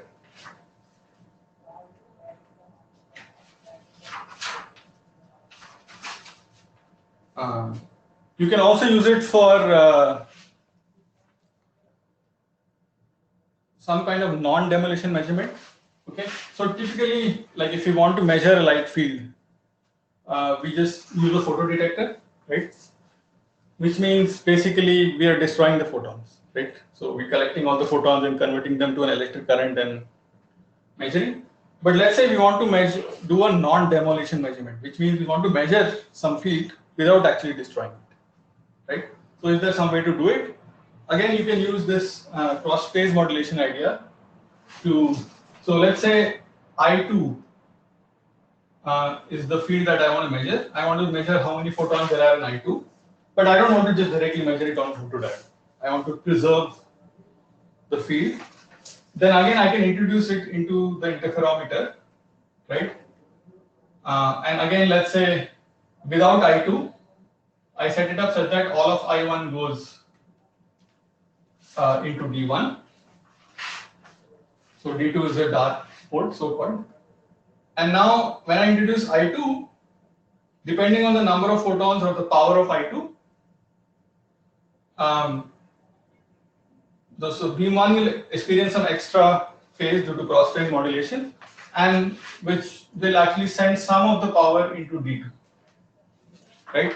And as I increase the power in this other beam I might want to measure, I'll get more and more power of the first beam into D2, right? So just by measuring how much power of the first beam I'm getting in detector 2, I can say how many photons there were in beam 2, right? So I didn't actually measure beam 2 directly at all, right? So let's say beam 2 finally goes out here somewhere, which I can later use for something else,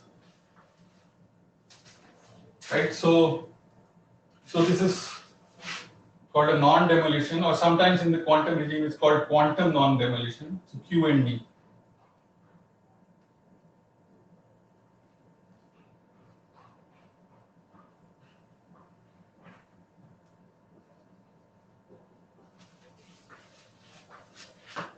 Okay, so of course, if you want to measure like down to a single photon or few photons, then you need a very, very strongly nonlinear medium, because this phase, as we saw, right, is not much. So if you want to see effects at like a single photon or few photon levels, then you somehow need to engineer a very, very strongly nonlinear medium.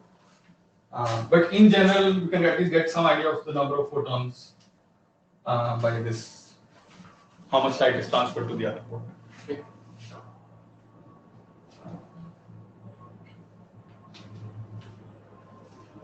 So this is going back basically to the introduction when we were discussing linear and nonlinear systems, right? So nonlinear systems allows us to do this kind of control of, we can control one output using another input, like build switches, etc. So that's what we're doing here. Okay, so yeah, maybe just quickly discuss. So this gamma factor we defined as omega over c n2 over a,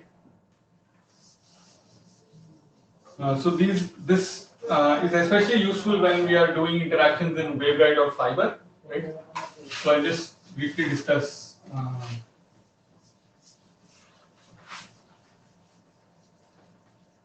sort of a little bit of detail regarding that.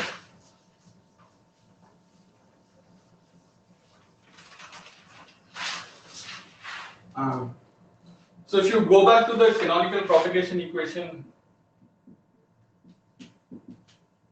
this was the expression.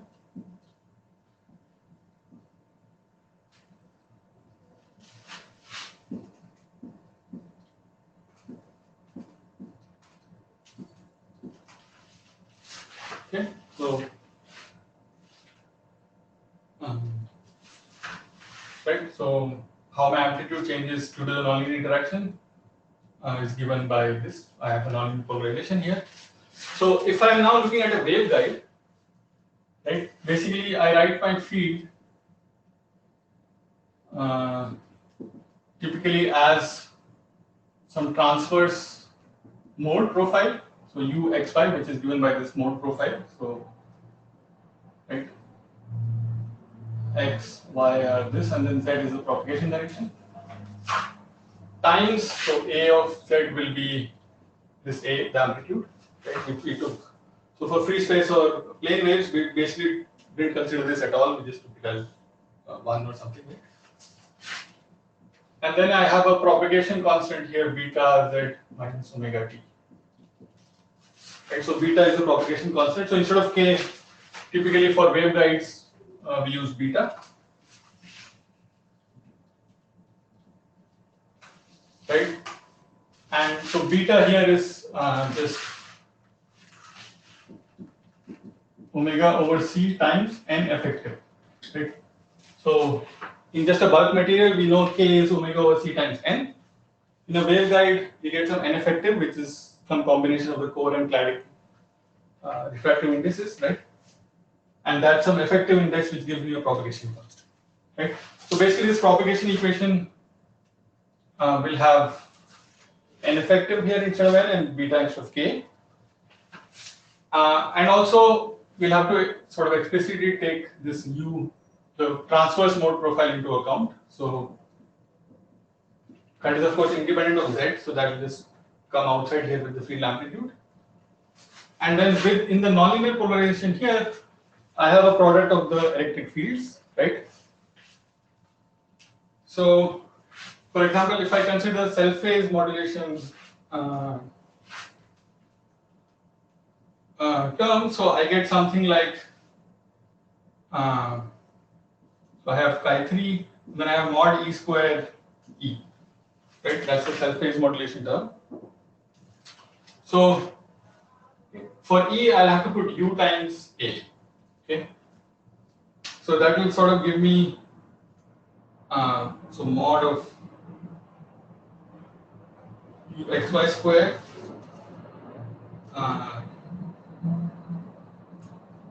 and then I have mod A square, okay? So that's what I'll have here.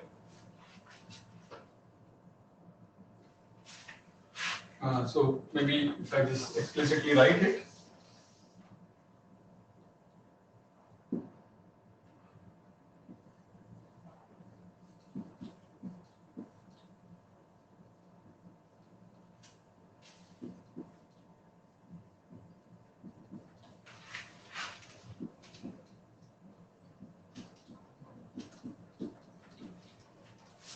Okay, so this is the self-phase modulation term.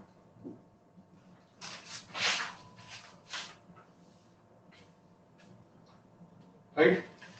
And so now what we do is multiply by, because we want to get rid of this transverse field profile, we just want to see how this A amplitudes evolve, right? So multiply by u star xy on both sides and integrate over the xy coordinates or the transverse coordinates, right? So typically these are normalized. Well, let's forget about normalization for now. So on the left hand side, I get integral of mod u square dx dy, right?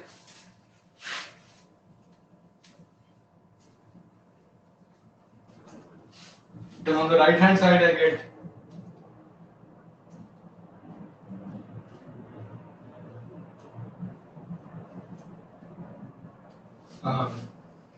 so I already had a mod u square,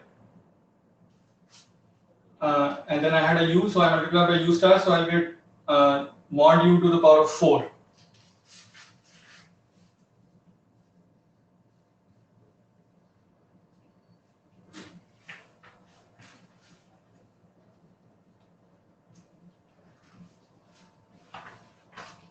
Okay.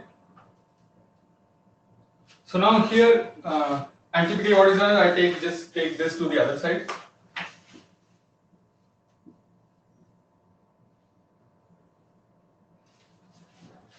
Okay, and this quantity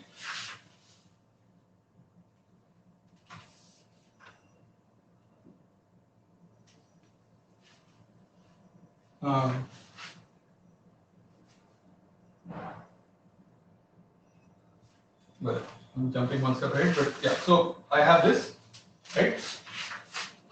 And now here A is the electric field amplitude, right? In so it's the electric field amplitude in volts per meter, right? But again, for in practice, what we want to do is we can measure powers easily, right? So we want to convert this such that we can easily relate it to power. Okay. Of course, we can relate this to power also, but we need again, like we need to take the mod square, multiply by some constant, and then we need to multiply by some cross-sectional area, right? So if typically what is done is we rewrite this equation in terms of a new variable. So I call that variable, let's say,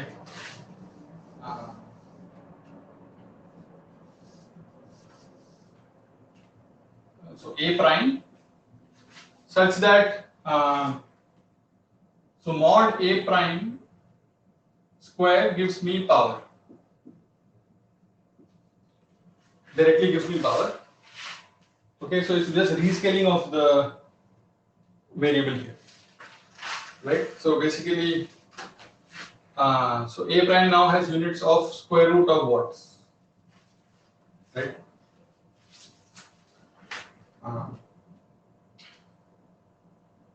So basically, yeah, you can see mod A prime square is the power, which is, we know we can write as the intensity, right? Which is this. So this is my intensity, right? Which was the electric field amplitude square times this 2 epsilon naught Cn constant. So this is the intensity times I need some cross sectional area, right? This is the mode area, right? So I'm saying instead of A, I want to write the equation in terms of A prime.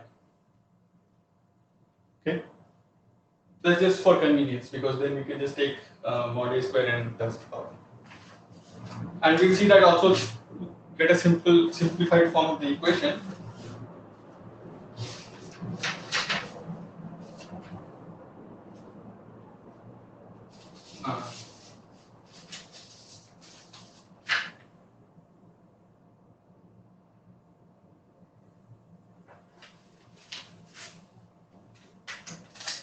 Okay, so if you write it in terms of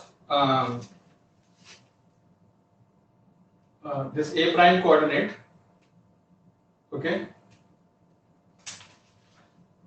basically this equation becomes, yeah, just write it here only.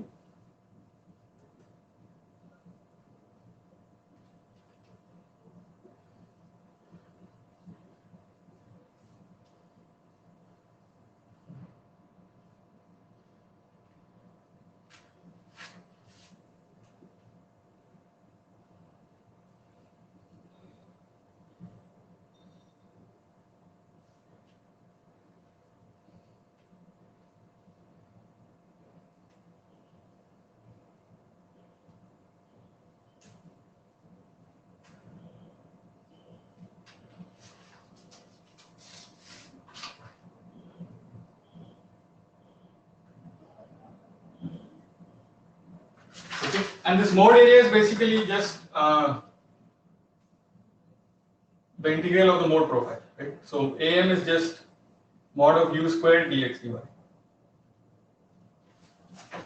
right? So u is unitless, right? So if A is electric field amplitude, u is unitless, it just gives you the profile, right?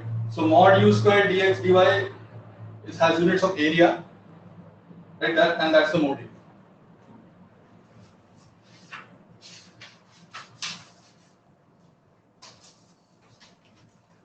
Okay, so if I rewrite the equation of A in terms of A prime, right, which is basically just scaling with some constants, then you get the equation like this.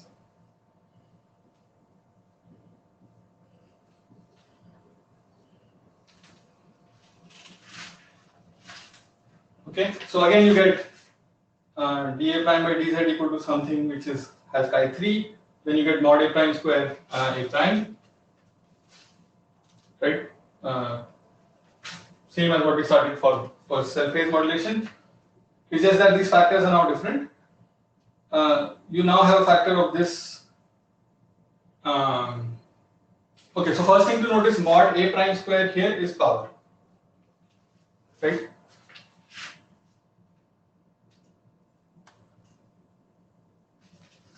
So that's power straight away here. And then this quantity,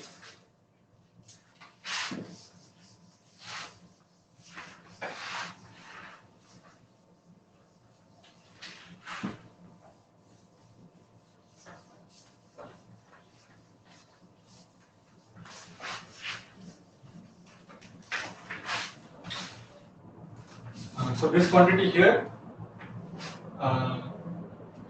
mod square dx dy whole square divided by mod u4 dx dy. So this has units of area, right? Because the numerator is area squared, the denominator is area. So this is called effective mode area or A effective, right? Which is sort of an effective mode area which comes in for the nonlinear interaction, for the kite interaction. Right? There's a mode area that we defined already. That's just the mode area of the mode. But for the nonlinear interaction, there is this effective mode area now, right? Which depends on U4 and right, and then we have P here already, so we can write. You'll see that the factor here just becomes gamma, right? Where gamma was no, instead of A we get A effective here.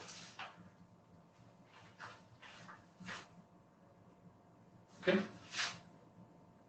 and N2 is the we know. I mean, we derived N2 in terms of chi3, right?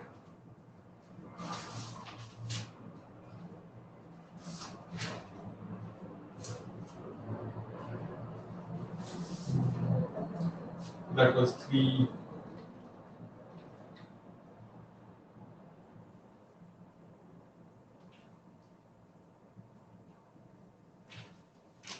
Okay.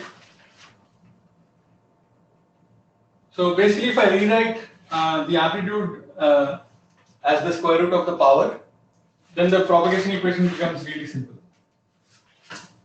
Okay. So just gamma times P is my coupling factor. Right. So you can see the solution to this is, for example, e to the I gamma pz, right, which is the nonlinear phase. Right. So this was for one beam we took, this one beam propagating, right, and its interaction or the self phase modulation. In general, if you have, let's say, more than one beam, like many beams, and here also we took the same. I mean, we had only one beam, so there was only one mode, but you could have multiple beams in different modes, right? So they could all be in different transverse modes also, right? So all that you have to do there is, so in general you would get some equation like this, right? So the ith amplitude will go as some ijkl, okay, and I'll have factors of the jkl. So jkl are the different modes, so they could have different transverse modes, and they could also have different polarizations, right? So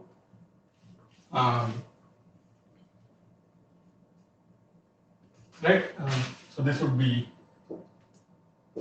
and here you would have either the fields or the conjugates, depending on, you will have the fields or the conjugates depending on, like from the level diagram, you know what kind of interaction is going on, right? So you know which factors of the fields you need to include, or do you need to include their conjugates, right? So that you can keep track of, but we'll get, for any general interaction, you can write it like this. Okay, and this gamma for the general interaction, if like you could have different modes, then you, instead of just the same mode, you'll get different modes, right?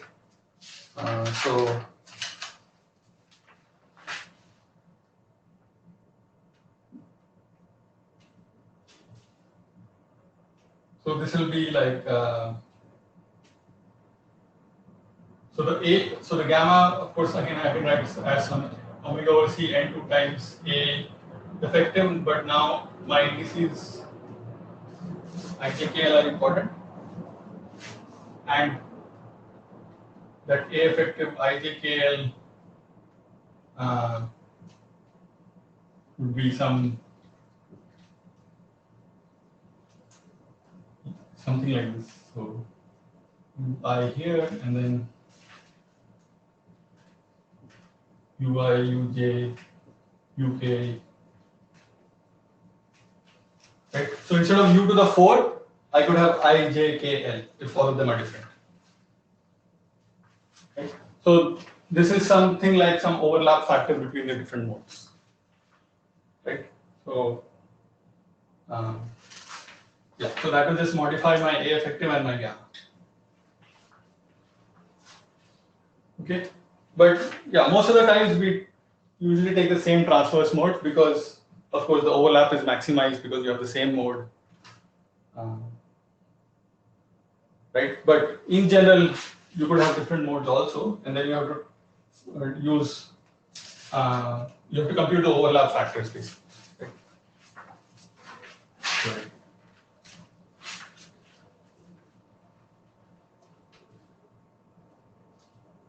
Okay, so basically, we usually compare nonlinear, different kinds of nonlinear media in terms of their gamma factors, because I can engineer my waveguides, right? So for the same N2, I could engineer my waveguides to have a very small A effective to boost my gamma. Okay, so let's say you take the same material, let's say silicon.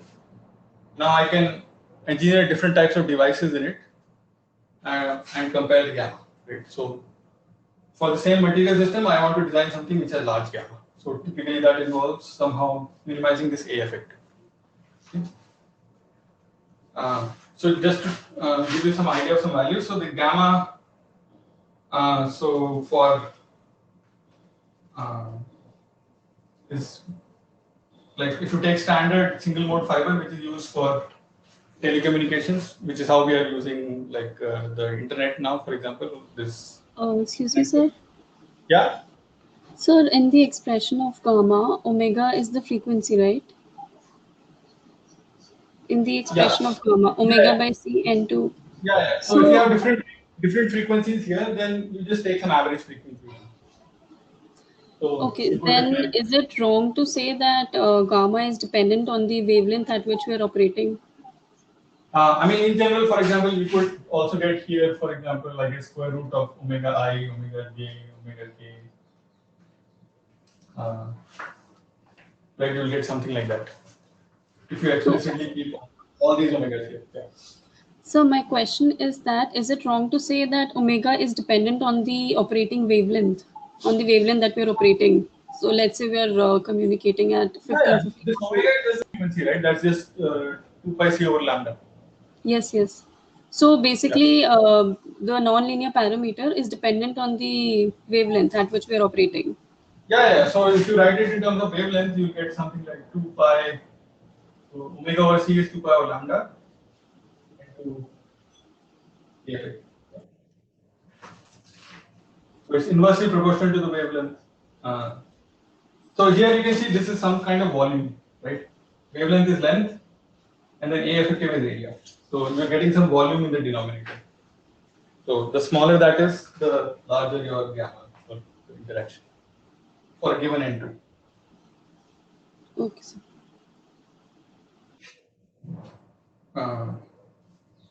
Yeah, so standard optical fiber has a value of about 1 watt per kilometer. There are highly nonlinear fibers which, for example, reduce the size of the core or do some structuring on the core or dope it with some material. You can boost this to about 50 per watt per kilometer. So you can how you can get an idea of this value is basically the phase shift, nonlinear phase shift, because it's gamma times p times the length, right? So 1 watt per kilometer means if I have a 1 watt power propagating over 1 kilometer, then I'll get 1 radian of nonlinear phase. Right? So there are some highly nonlinear fibers which can give you like 2 orders higher. Then there are these chalcogenide that I talked about. You can make fibers out of them, right? And typically you can get like 1,000 times larger values. This is chalcogenides.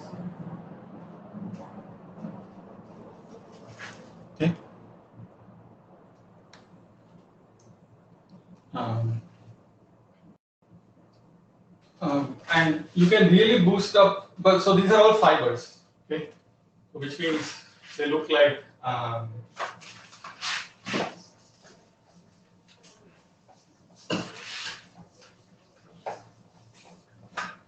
some core and cladding, right?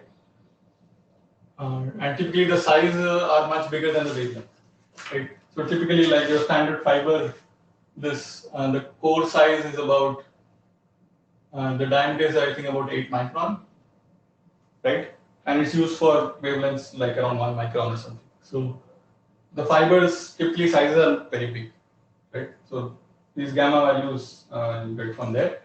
Now once you go to some high index materials like silicon or something, you can make nano waveguides, right? Where the cross section is sub-micron, right? So these could be like hundreds of nanometers, like 300 nanometer by 400 nanometer or something like that. Okay, so basically you can reduce this A effective quite a lot by orders of magnitude compared to fibers.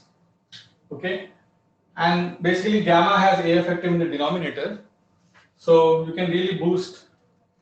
So for example, these silicon nano waveguides, the gamma values could be like 10 to the 4 or 10 to the 5 per watt per kilometer. So you can see 3-4 orders of magnitude larger than what you can get with fibers.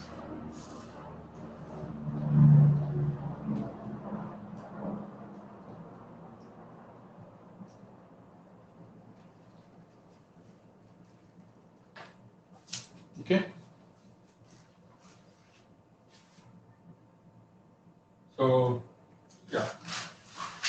What I'm trying to say is that engineering the waveguide cross section is also important, right? So, of course, you want to choose a material with a high N2, but then you can also, depending on what kind of waveguides or fibers you can make, you can also boost the effective nonlinearity further.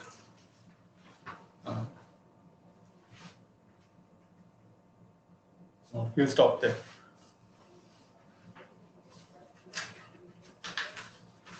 Any questions?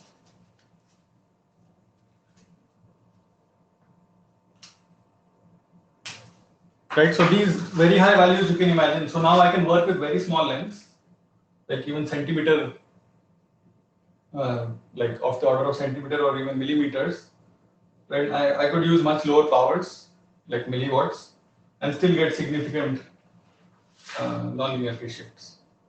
So I could have a very small compact device with silicon nanowaveguides, whereas with fibers you would need very long fibers, which are not very scalable.